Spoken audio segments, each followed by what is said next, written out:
السلام علیکم۔ چیختے چیختے میرے حلق میں کانٹے پڑ چکے تھے، لیکن میری فریاد سننے والا کوئی نہیں تھا۔ میری حالت بد سے بدتر ہوتی چلی گئی تھی۔ مجھے بخش دو، مجھ پر رحم کھاؤ۔ انہی جملوں کی تکرار میرے لبوں پر تھی، لیکن میرے آگے انسان نہیں بلکہ وحشی درندے تھے، جن پر میرے لفظوں اور میرے آنسوؤں کا کوئی اثر نہیں ہو رہا تھا، بلکہ وہ تو میری ہر چیخ پر ہنس رہے تھے۔ یہ ایک عجیب سی جنگل نما اونچی نیچی پتھریلی سنسان جگہ تھی۔ میرے جسم پر جگہ جگہ زخموں کے نشان آ گئے تھے۔ جو کچھ میرے ساتھ ہو رہا تھا وہ ناقابل بیان تھا۔ میرے گلے میں پڑی زنجیر کو اس طرح نوچا گیا کہ گردن تک زخمی ہو گئی تھی۔ میرا لباس جگہ جگہ سے پھٹ چکا تھا اور میرے بال بکھرے ہوئے تھے۔ ایسا لگ رہا تھا جیسے میں بھیڑیوں کے غول میں پھنس گئی ہوں۔ آنکھوں سے آنسو بہتے بہتے سوکھ چکے تھے اور میرا دل چاہ رہا تھا کہ بس اب میری روح میرا جسم چھوڑ جائے۔ ماضی کے کچھ لمحے میری آنکھوں کے سامنے چل رہے تھے۔ میں اذیت کے وہ لمحے جھیل رہی تھی جو کوئی بھی لڑکی تصور بھی نہیں کر سکتی۔ میری عزت تو پامال ہو ہی چکی تھی، اب تو میری روح میں بھی سہنے کا حوصلہ باقی نہ رہا تھا۔ میں اگر یہاں سے بچ کر نکل بھی جاتی تو میرے پاس جینے کی کوئی وجہ باقی نہ بچی تھی۔ میں ایک ہی دن میں 3 دفعہ زیادتی کا نشانہ بن چکی تھی اور اب چوتھا انسان مجھے نوچنے کے لیے میرے قریب آ گیا تھا۔ میں اس کے آگے ہاتھ جوڑے گڑ گڑا رہی تھی اور رحم کی بھیک مانگ رہی تھی۔ میرے جسم میں اتنی سکت بھی باقی نہ رہی تھی کہ میں اٹھ کر بیٹھ سکتی یا مزاحمت کر پاتی، مگر وہ انسان نہیں، درندے تھے جنہیں ایک 17 سال کی دھان پان لڑکی پر بالکل بھی ترس نہیں آیا تھا۔ میرے قریب آتے ہی اس شخص نے میرے بالوں کو کس کر پکڑا اور میرے چہرے پر اس طرح جھکا کہ میرے لیے سانس لینا مشکل ہو گیا۔ میری چیخ میرے حلق میں ہی دم توڑ گئی تھی۔ میں پوری طرح ایڑیاں رگڑ رہی تھی، لیکن خود کو آزاد نہیں کروا سکی تھی۔ اس ویرانے میں مجھے بچانے نہ ہی کوئی آیا تھا اور نہ ہی کوئی آ سکتا تھا، کیونکہ یہ جگہ شہر سے بہت دور تھی۔ میری چوڑیاں ٹوٹ ٹوٹ کر کلائی میں جگہ جگہ چپک گئی تھیں اور ہاتھوں سے بھی خون رس رہا تھا۔ باقی 3 لڑکوں کی طرح اس چوتھے لڑکے نے بھی 1 گھنٹے تک میرے ساتھ وہ سب کچھ کیا کہ جسے بتاتے ہوئے بھی شاید میں شرم سے زمین میں گر جاؤں اور سن کر آپ کے رونگٹے بھی کھڑے ہو جائیں۔ وہ چوتھا لڑکا مجھے چھوڑ کر ہٹا تو مجھے لگا کہ اب نہ ہی میرے جسم میں جان باقی رہی ہے اور نہ ہی کسی اور کے نوچنے کے لیے جگہ۔ میرے وجود کا کوئی حصہ ایسا باقی نہ بچا تھا جہاں زخم نہ ہوتا، لیکن میری آزمائش ابھی ختم نہیں ہوئی تھی۔ میرے گناہوں نے میرا پیچھا کیا تھا اور مجھے یہاں تک لے آئے تھے۔ زمین کے پتھر میری کمر میں مستقل چبھ رہے تھے اور مٹی میرے سر میں بھر چکی تھی۔ میرے ہاتھوں اور چہرے پر بھی مٹی ہی مٹی ہو رہی تھی اور پھر 5واں لڑکا بھی میرے قریب چلا آیا۔ میں پوری قوت سے چیخ اٹھی تھی کہ اب تم مجھ پر رحم کھاؤ۔ مجھے کس بات کی سزا دے رہے ہو؟ میں ابھی تک نہیں جانتی تھی کہ مجھ پر یہ آزمائش کیوں آئی ہے۔ جیسے جیسے وہ میرے قریب آ رہا تھا مجھے اپنی موت واضح دکھائی دے رہی تھی، کیونکہ نہ ہی جینے کی کوئی امنگ باقی بچی تھی اور نہ ہی ہمت۔ لیکن پھر کچھ ایسا ہوا جو میرے گمان میں بھی نہیں تھا۔ اس 5ویں لڑکے نے جو میرے کان میں کہا، اسے سن کر میرے آنسو خوشی میں بدل گئے۔ کچھ دیر پہلے کی ساری اذیت جیسے ہوا ہو گئی۔ یہ جان کر آپ بھی حیران رہ جائیں گے کہ کس طرح اس کی ایک بات نے میرے سارے زخموں پر مرہم رکھ دیا تھا۔ میرا نام سعدیہ تھا اور میری عمر صرف 17 سال تھی۔ میرا تعلق ایک غریب گھرانے سے تھا، لیکن خدا نے مجھے شکل اور انداز ایسا دیا تھا کہ ہر کوئی مجھے بہت ہی امیر لڑکی سمجھتا۔ میں بہت ہی خوبصورت تھی اور میرا بولنے کا انداز اور آواز بھی بہت ہی میٹھی تھی۔ میں صرف 15 سال کی تھی کہ جب سے ہی میرے لیے رشتے آنا شروع ہو گئے تھے، لیکن میں پڑھنا چاہتی تھی اور اپنی ماں کا سہارا بننا چاہتی تھی۔ میری اماں لوگوں کے کپڑے سی سی کر گھر چلایا کرتی۔ میری اماں کی آنکھیں دن بدن کمزور ہوتی جا رہی تھیں اور سلائی کا کام بھی بند ہونے لگا تھا۔ ہمارے گھر سلائی کا کام دینے کے لیے زیادہ تر امیر عورتیں آتی تھیں جن کے دل بہت ہی تنگ تھے۔ ایک جوڑے کے 500 روپے دینے میں بھی ان کی جان جایا کرتی تھی، اور یہی دیکھتے ہوئے میں نے سلائی نہ کرنے کا فیصلہ کیا تھا۔ مجھے کچھ ایسا کرنا تھا جس سے میں زیادہ سے زیادہ پیسے کما سکوں۔ ان امیر عورتوں کے مہنگے ترین کپڑے اور زیورات جوتے دیکھ کر میرے اندر بھی بہت سی خواہشات جنم لے چکی تھیں۔ میں بھی ایسی ہی شاہانہ زندگی گزارنا چاہتی تھی۔ کبھی کبھی تو میں سوچتی کہ نہ جانے کیوں میں اس غریب گھر میں پیدا ہو گئی ہوں۔ میری عمر کم تھی، اسی لیے اماں چاہتی تھی کہ میں پڑھائی پر دھیان دوں۔ میں ایک سرکاری اسکول میں پڑھنے کے لیے جاتی تھی، جہاں آنے والی لڑکیاں مجھ جیسی ہی غریب تھیں، لیکن وہ لوگ مجھے امیر سمجھتی تھیں۔ دراصل امیر عورتوں کے ہمارے گھر آنے جانے کی وجہ سے میں نے ان کے انداز اور زبان بھی کافی حد تک سیکھ لی تھی، اور یہی وجہ تھی کہ میں سب میں ممتاز ہو گئی تھی۔ ایک دن میری اسکول کی سہیلی نے بتایا کہ اس کی بہن ایک بڑے پارلر سے کام سیکھ رہی ہے اور اس کے بعد وہ اپنا پارلر کھولے گی۔ اس کام میں بہت ہی پیسہ ہے۔ مجھے ویسے ہی سجنے سنورنے کا بہت شوق تھا۔ یہ سن کر میرے دل میں بھی ارمان جاگا کہ میں بھی پارلر کا کام سیکھ لیتی ہوں، گھر میں ہی آرام سے پیسے کما لوں گی۔ اپنی دوست کے گھر جانے کا بہانہ کر کے میں اس کی بہن کے ساتھ اس بڑے پارلر چلی گئی۔ میں نے سوچا تھا کہ ایک دفعہ میں کام سیکھنے کی بات کر لوں تو پھر اماں کو بتا دوں گی۔ پارلر میں کام سیکھنے کی فیس تو بہت زیادہ تھی اور میرے پاس اتنے پیسے نہیں تھے، لیکن وہاں موجود ایک میک اپ آرٹسٹ نے مجھے کہا کہ جب میں اتنی خوبصورت ہوں تو اپنا حسن ضائع کیوں کر رہی ہوں؟ میں تو اپنی خوبصورتی کے ذریعے بہت پیسہ کما سکتی ہوں۔ وہ سر سے پاؤں تک بغور میرا جائزہ لے رہا تھا۔ پہلے تو اس کی بات سن کر میں حیران ہوئی، لیکن پھر میرے دل میں لالچ آ گئی۔ میں نے فوراً پوچھا کہ کیا کام کرنا ہے۔ اس نے بتایا کہ اچھے اچھے کپڑے پہن کر فیشن شو میں واک کرنی ہے اور اس کام کے بہت اچھے پیسے مل جائیں گے۔ مجھے بھی مہنگے ترین کپڑے پہننے کا بہت شوق تھا، لیکن فیشن شو کے نام پر میں گھر آ گئی تھی۔ اس کی بات سن کر میں نے صاف انکار کر دیا تھا کہ میری اماں کبھی اس کام کی اجازت نہیں دیں گی۔ وہ کہنے لگا کہ تم اسکول جانے کی بجائے شو کے لیے یہاں آ جانا، میں تمہیں لے کر چلوں گا۔ میں نے اس کا فون نمبر لے لیا اور گھر لوٹ آئی۔ سارا راستہ میرے ذہن میں اس کی بات گونجنے لگی۔ گھر پہنچی تو اماں کی طبیعت بہت خراب تھی۔ وہ بری طرح بخار میں پھنک رہی تھی۔ گھر میں کھانے کو راشن ہی نہیں تھا، تو اماں کی بیماری کے لیے پیسے کہاں سے آتے؟ اماں کی حالت دیکھ کر میں نے پکا ارادہ کر لیا کہ میں فیشن شو کا کام ضرور کروں گی۔ اس دن تو میں نے پاس پڑوس پہ پیسے ادھار لے کر اماں کی دوا کر دی، لیکن اگلے دن کے لیے میرے پاس کچھ نہیں تھا، اسی لیے میں اسکول جانے کی بجائے اسی آدمی کے پاس پہنچ گئی۔ یہ بات میں نے اپنی دوست کی بہن کو بھی نہیں بتائی تھی۔ وہ آدمی مجھے ایک جگہ لے گیا جہاں بہت ساری لڑکیاں پہلے سے موجود تھیں۔ اس نے میری ملاقات شو کے آرگنائزر سے کروا دی۔ وہ مجھے اپنے آفس میں لے گیا اور لباس اتارنے کو کہا۔ اس کی بات سن کر میں دنگ رہ گئی۔ وہ کہنے لگا کہ اگر کام چاہیے تو پہلے تمہیں اپنا کام دکھانا ہوگا، اس کے بعد ہی میں تمہیں کام دے سکوں گا۔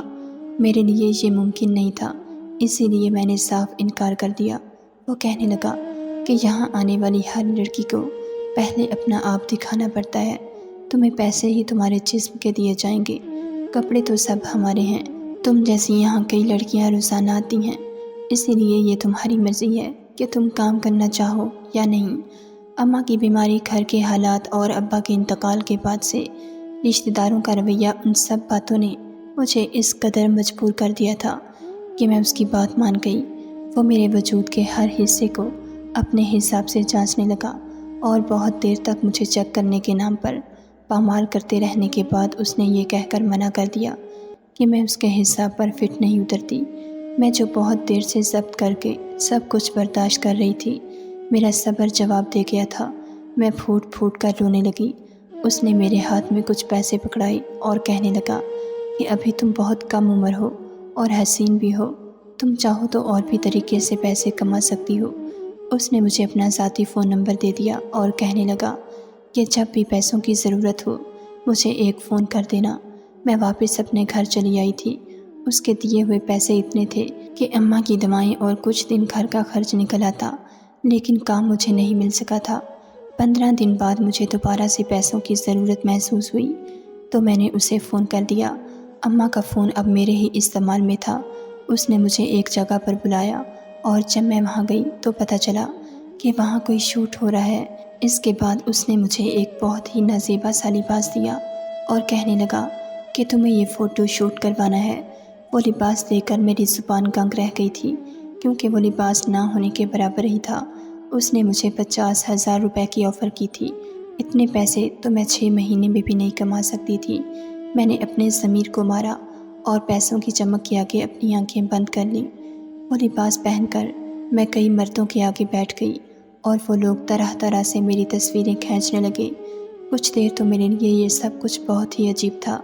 شرم کے مارے میں نظر ہی نہیں اٹھا رہی تھی۔ فوٹوگرافر بھی مجھے طرح طرح سے بیٹھنے کو کہہ رہے تھے، اور جب مجھے ان کی بات سمجھ نہیں آ رہی تھی تو وہ باقاعدہ مجھے ہاتھ لگا کر ٹھیک کر رہے تھے۔ پہلے تو مجھے اپنے جسم میں کرنٹ دوڑتا ہوا محسوس ہوا، لیکن پھر دھیرے دھیرے مجھے جیسے یہ سب عام سا لگنے لگا اور بہت آسانی کے ساتھ میں ان لوگوں کو پوز دینے لگی۔ انتہائی گھٹیا قسم کے اس شوٹ کے بعد 50,000 روپے میرے ہاتھ میں آ گئے تھے اور میں خوشی خوشی گھر لوٹ آئی تھی۔ اماں کو یہی معلوم تھا کہ میں اسکول گئی تھی۔ جب انسان بھوکا ہوتا ہے تو کبھی کبھی وہ صحیح اور غلط بھول جاتا ہے۔ میں نے بھی پیٹ پالنے کے لیے صحیح اور غلط کو بھلا دیا۔ میں نے وہ پیسے اپنے بیگ میں چھپا دیے اور آہستہ آہستہ خرچ کرنے لگی۔ اماں کو بھی میں نے یہی بتایا کہ میری استانی نے ہمارے حالات دیکھ کر میری مدد کی ہے۔ اور 15 سے 20 دن بعد مجھے فوٹو شوٹ کے لیے بلایا جانے لگا، اور ہر گزرتے دن کے ساتھ فوٹو شوٹ مزید بولڈ ہونے لگا۔ مگر اب میں ان سب کی عادی ہو گئی تھی۔ مجھے یقین تھا کہ میری ماں کو کبھی اس بارے میں کچھ پتہ نہیں چلے گا، کیونکہ اس شخص نے مجھے بتایا تھا کہ یہ ساری تصاویر باہر ملکوں میں جانے والے رسالوں میں چھپتی ہیں اور ان کا ہمارے ملک سے کوئی واسطہ نہیں ہوتا۔ ایک دن میں فوٹو شوٹ سے گھر واپس لوٹی تو اماں کو انتہائی غصے میں پایا۔ اماں کے ہاتھ میں وہ سارے پیسے لگ گئے تھے جو میں نے پچھلے 1 مہینے میں کمائے تھے، اور وہ پورے 2 لاکھ روپے تھے۔ اماں نے وہ نوٹ میرے منہ پر مارے اور کہنے لگی کہ سچ سچ بتا کہ تو کیا کر کے آتی ہے۔ کچھ دیر تو میں اماں کے آگے جھوٹ کا سہارا لیتی رہی، لیکن وہ میری ماں تھی اور اس نے میرا چہرہ پڑھ لیا تھا۔ مجبوراً میں نے ان کو سب کچھ سچ سچ بتا دیا۔ پہلے تو اماں نے مجھے بہت مارا اور روتی رہی، پھر جب اماں کا غصہ ٹھنڈا ہوا تو وہ میرے آگے بیٹھ کر کہنے لگی، سعدیہ تو نے یہ کیا کر دیا؟ زندگی بھر کی عزت کو مٹی میں رون دیا۔ تیرے باپ نے ہمیشہ حق حلال کمایا۔ تیرے باپ کے مرنے کے بعد میں لوگوں کے کپڑے سیتی رہی، لیکن کبھی کسی غلط راستے پر قدم نہیں رکھا۔ تیرے ابا کے انتقال کے وقت میں جوان بھی تھی اور حسین بھی، چاہتی تو بہت سارے غلط کاموں کے ذریعے اتنا پیسہ کما لیتی کہ تو اور میں آج عیش کی زندگی گزار رہے ہوتے، لیکن میرے دل میں خوف خدا تھا۔ مجھے صحیح اور غلط کا علم تھا، اور یہی علم میں نے تیرے اندر بھی ڈالا تھا، لیکن پیسے کی چکا چوندھ نے تجھے اس قدر اندھا کر دیا کہ تو اپنی آبرو ہی لٹا آئی۔ اماں میرے پیروں میں گر گئی اور کہنے لگی کہ میں تجھے خدا کا واسطہ دیتی ہوں، جب تک میں زندہ ہوں تجھے یہ سب کرنے کی ضرورت نہیں۔ تو اپنے گناہوں کو توبہ کر لے اور آئندہ یہ کام نہ کرنا۔ اماں نے مجھے احساس دلایا تھا کہ میں واقعی گناہوں کی دلدل میں دھنستی چلی جا رہی تھی۔ میں پیٹ بھر کر کھانا تو کھا رہی تھی، لیکن اب زندگی میں پہلے جیسا سکون نہیں رہا تھا۔ میں سونے لگتی تو مجھے نیند ہی نہیں لگتی۔ ایک عجیب سا احساس میرے اندر کچوکے لگاتا رہتا۔ مجھے اپنی غلطی کا احساس ہو گیا تھا، اور اس بات کی بھی خوشی تھی کہ بہت جلد میں اس گناہوں کی دلدل سے نکلنے والی تھی۔ لیکن میں بھول گئی تھی کہ کچھ گناہ کبھی انسان کا پیچھا نہیں چھوڑتے۔ میں نے اگلے فوٹو شوٹ کے لیے صاف منع کر دیا تھا اور خدا کے آگے سجدہ ریز ہو کر اپنے گناہوں کی معافی مانگنا شروع کر دی تھی، لیکن اب وہ لوگ مجھے چھوڑنے کو تیار نہیں تھے۔ میری کم عمری، میرا حسن بک رہا تھا، اسی لیے وہ لوگ مجھے زیادہ پیسوں کی آفر دے رہے تھے۔ بہت مشکل سے میں نے ان سے جان چھڑائی تھی۔ میں نے اور اماں نے کرائے کا گھر بھی بدل دیا تھا۔ میں اسکول سے گھر اور گھر سے اسکول کے سوا اب کہیں نہیں جاتی تھی، لیکن پھر ایک دن اسکول سے واپسی میں ایک سفید کلر کی گاڑی میرے قریب آ کر رکی اور مجھے اندر کھینچ لیا گیا۔ اس سے پہلے کہ مجھے کچھ سمجھ آتی، میرا منہ پوری طرح دبوچ لیا گیا تھا۔ وہ 4 لڑکے تھے جو گاڑی میں موجود تھے، سب کے چہروں پر ہی نقاب تھے۔ میں مزاحمت کی ناکام کوششیں کر رہی تھی اور گاڑی پوری سپیڈ میں شہر سے باہر نکلتی چلی گئی تھی۔ مجھے کھینچتے ہوئے ایک جنگل جیسی سنسان جگہ پر لایا گیا تھا۔ میں اب تک سمجھ نہیں پائی تھی کہ یہ سب کیا اور کیوں ہو رہا ہے۔ چاروں فون پر کسی 5ویں کو آنے کا کہہ رہے تھے۔ ان کے درمیان اس بات کو لے کر بحث چل رہی تھی۔ میں موقع کا فائدہ اٹھا کر بھاگنا چاہتی تھی، لیکن وہ لوگ اس قدر غافل بھی نہیں تھے۔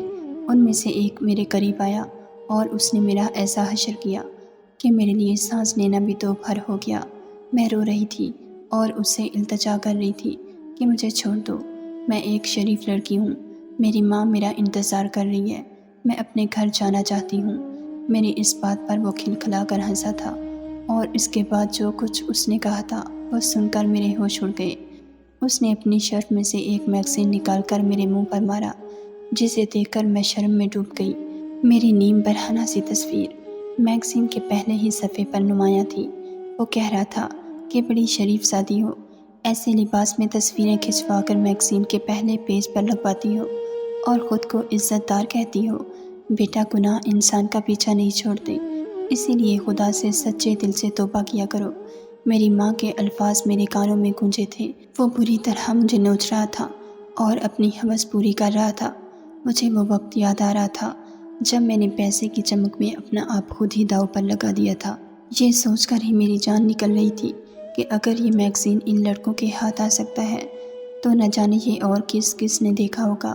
مجھے تو یہ بتایا گیا تھا کہ یہ تصویریں کبھی یہاں نہیں چھپیں گی، تو پھر یہ کیسے ان کے ہاتھ آیا تھا اور کس طرح یہ لوگ مجھ تک پہنچ گئے تھے۔ میرے گناہوں نے مجھے برباد کیا تھا، اور ایک کے بعد ایک وہ لوگ مجھے نوچتے ہی چلے گئے تھے۔ شاید یہی میرے گناہوں کی سزا تھی۔ ان کا 5واں ساتھی بھی آ گیا تھا، اور جب وہ میرے قریب آیا تو میں نے موت کی دعا مانگی۔ وہ میرے پاس آیا، لیکن اس نے میرے ساتھ کوئی زیادتی نہیں کی، بلکہ اپنا کوٹ اتار کر میرے وجود پر ڈال دیا۔ اس کے بعد آہستہ آہستہ اس نے جو کچھ میرے کان کے قریب ہو کر کہا، وہ سن کر میرے آنسو خوشی میں بدل گئے۔ وہ 4 لڑکے جا چکے تھے۔ میں نے ان کا چہرہ بھی ٹھیک طرح سے نہیں دیکھا تھا، ان کے چہروں پر نقاب تھا، لیکن اس 5ویں لڑکے نے مجھ سے اپنا چہرہ نہیں چھپایا تھا۔ وہ مجھے سہارا دے کر سڑک تک لایا اور اپنی گاڑی میں بٹھا دیا۔ میں اسے بہت اچھی طرح پہچانتی تھی۔ وہ مجھ سے معافی مانگ رہا تھا کہ جو کچھ بھی میرے ساتھ ہوا، کہیں نہ کہیں اس میں اس کی غلطی ہے۔ اس نے بنا سوچے سمجھے ہی مجھے ایک ایسے شکاری کے جال میں پھنسا دیا جہاں سے نکلنا میرے لیے ناممکن ہو گیا تھا۔ وہ لڑکا کوئی اور نہیں بلکہ وہی میک اپ آرٹسٹ ذیشان تھا، جس نے مجھے فیشن شو کے آرگنائزر سے ملوایا تھا۔ اسے ہرگز بھی اندازہ نہیں تھا کہ ان فیشن شوز کی آڑ میں اور بھی کس طرح کے گھناؤنے کام ہوتے ہیں۔ وہ یہی سمجھ رہا تھا کہ سب لڑکیوں کی طرح مجھے بھی بس کچھ دیر ریمپ پر واک کرنی ہوگی اور کچھ پیسے حاصل ہو جائیں گے۔ لیکن شروع کے آرگنائزر کی نیت خراب ہو گئی تھی، اور اس نے پہلے تو جانچ کے نام پر مجھے بے حجاب کیا اور پھر اپنے دوسرے گندے کام کے لیے استعمال کرنا شروع کر دیا۔ میں بھی غربت اور اماں کی بیماری سے مجبور ہو کر اس کی بات مانتی چلی گئی۔ جس میگزین کے کور پر اس نے میری تصویریں چھپوائی تھیں وہ کسی دوسرے ملک میں نہیں بلکہ ہمارے ہی ملک میں چلتا تھا۔ امیر اور بگڑے ہوئے لڑکے ایسے میگزین خریدا کرتے تھے۔ وہ 4 لڑکے بھی ایسے ہی امیر اور بگڑے ہوئے تھے جو ذیشان کے دوست تھے۔ ان چاروں نے ایک دن میگزین ذیشان کو دکھایا جس پر میری تصویر تھی، تو ذیشان مجھے پہچان گیا اور اسے بہت دکھ ہوا کہ میں نے کس غلط راستے پر قدم رکھ دیا ہے۔ وہ جانتا تھا کہ میں بہت مجبور ہوں، لیکن اسے یہ اندازہ نہیں تھا کہ میری مجبوری مجھے ایسی کھائی میں دھکیل دے گی۔ اس نے غلطی سے ان 4 لڑکوں کو بتا دیا کہ وہ مجھے جانتا ہے۔ اسے نہیں معلوم تھا کہ اس کے دوست اس قدر گر جائیں گے کہ میرا پتہ ڈھونڈ نکالیں گے اور مجھے اغوا کر کے اپنی ہوس کا نشانہ بنا لیں گے۔ مجھے اغوا کرنے کے بعد ان 4 لڑکوں نے ذیشان کو فون کر کے بلایا تھا کہ وہ بھی آ کر اپنا حصہ وصول کر لیں۔ ذیشان نے ان 4 کو سختی سے منع کر دیا تھا کہ کوئی بھی مجھے ہاتھ نہ لگائے، کیونکہ اسے معلوم تھا کہ میں ایک شریف لڑکی ہوں جو مجبوراً اس گندگی میں اتر گئی ہوں۔ میں بے حجاب ضرور ہوئی تھی، لیکن میرے وجود کو پامال نہیں کیا گیا تھا، اور وہ مجھے اسی پامالی سے بچانا چاہتا تھا۔ اسی لیے اس نے اپنے دوستوں سے جھگڑا بھی کیا، لیکن شیطان ان پر پوری طرح سوار ہو چکا تھا، اور ذیشان کے آنے سے پہلے ہی وہ چاروں مجھے اپنی ہوس کا نشانہ بنا چکے تھے۔ ذیشان آیا تو وہ لوگ یہ کہہ کر چلے گئے کہ اب تم جو چاہے اس کے ساتھ کر لو۔ میری حالت دیکھ کر ذیشان کو مجھ پر رحم آ گیا تھا، اور ساتھ ہی اسے اس بات پر افسوس تھا کہ کہیں نہ کہیں اس سب کے پیچھے وہ بھی قصوروار ہے۔ نہ ہی وہ مجھے شو کے آرگنائزر سے ملواتا، اور نہ ہی میں اتنا آگے نکلتی، نہ ہی وہ اپنے دوستوں کو یہ بتاتا کہ وہ مجھے جانتا ہے اور میں اسی شہر میں رہتی ہوں، نہ ہی وہ میرا پتہ ڈھونڈ کر مجھ تک پہنچ پاتے۔ ذیشان نے میرے قریب ہو کر کہا تھا کہ اب تک جو کچھ ہو چکا وہ سب بھول جاؤں، آگے وہ ہمیشہ میرا ساتھ دے گا اور مجھے اس جہنم سے نکال لے گا۔ وہ مجھ سے شادی کی بات کر رہا تھا اور عزت سے اپنے گھر کی چار دیواری میں تحفظ دینا چاہتا تھا۔ اس کی بات سن کر میں حیران رہ گئی تھی کہ کوئی بھی مرد کیسے کسی ایسی عورت کو قبول کر سکتا ہے جو پوری طرح لٹی ہوئی ہو۔ ذیشان کہنے لگا کہ تمہارے چہرے پر تمہاری شرافت اب بھی نمایاں ہے۔ میں جانتا ہوں کہ حالات کے ستم نے تمہیں یہ غلط فیصلوں پر مجبور کیا، لیکن جب تم اللہ سے اپنے گناہوں کی معافی مانگ چکی ہو اور تمہیں اپنی غلطیوں کا احساس ہے، تو پھر میں کون ہوتا ہوں جو تمہیں سزا دوں؟ مجھے لگتا ہے کہ اگر میں تمہارا ہاتھ تھام لوں گا تو تم دوبارہ گناہوں کی طرف نہیں جاؤ گی، اور اگر آج میں تمہیں بے سہارا چھوڑ دوں تو ایک دفعہ پھر یہ دنیا تمہیں اسی دلدل میں دھکیل دے گی۔ اللہ تو اپنے بندے کے کئی گناہ معاف کر دیتا ہے، لیکن دنیا والے نہ ہی اس کے گناہ بھولتے ہیں اور نہ ہی معاف کرتے ہیں۔ وہ مخلص ہو کر میری طرف ہاتھ بڑھا رہا تھا تو میں کیوں اس کا ہاتھ جھٹک دی۔ ذیشان مجھے چھوڑنے میرے گھر تک آیا تھا۔ اس نے میری اماں سے رشتے کی بات بھی کر لی تھی اور اگلے ہی دن میرے ساتھ نکاح بھی کر لیا تھا۔ میں نے اپنے گناہوں سے توبہ کرتے ہوئے پردہ کرنا شروع کر دیا تھا، کیونکہ میں جان گئی تھی کہ عورت کی بھلائی پردے میں ہی ہے۔ نہ جانے کیوں مجھے ایسا لگتا ہے کہ میں اس طریقے سے بہت جلدی اور بہت آسانی سے پیسہ کما سکتی ہوں۔ میں یہ کیوں بھول گئی تھی کہ خدا نے سب کا رزق طے کر رکھا ہے اور ہم انسان اس سے ایک نوالا بھی زیادہ حاصل نہیں کر سکتے۔ ہمارے اندر کی ہوس ختم نہیں ہوتی اور ہم حرام کاموں سے اور حرام راستوں کے ذریعے پیسہ کما کر سمجھتے ہیں کہ اب ہمیں زیادہ رزق مل جائے گا۔ جس خدا نے ہمیں ماں کے پیٹ کے اندر رزق پہنچانے کا انتظام کیا، وہ خدا ہمیں دنیا میں رزق کیوں نہیں دے گا؟ لیکن کبھی کبھی ہم انسان پیسے کی چکا چوند میں اس قدر اندھے ہو جاتے ہیں کہ صحیح اور غلط میں فرق بھول جاتے ہیں۔ ہمیں خدا کے احکامات بھی یاد نہیں رہتے کہ خدا نے تو مرد اور عورت دونوں کو ہی حیا کا حکم دیا ہے، اور جب ہمیں احساس ہوتا ہے تب تک بہت دیر ہو چکی ہوتی ہے۔ اسی لیے اگر آپ بھی ایسے ہی کسی گناہ میں مبتلا ہیں تو جلد اپنے گناہوں کی معافی مانگ لیں، کیونکہ کچھ گناہ کبھی پیچھا نہیں چھوڑتے۔ ناظرین، اگر آپ کو ہماری ویڈیو پسند آئی ہے تو لائک ضرور کیجیے، اور ایسی مزید ویڈیوز دیکھنے کے لیے ہمارے چینل کو سبسکرائب کر لیجیے۔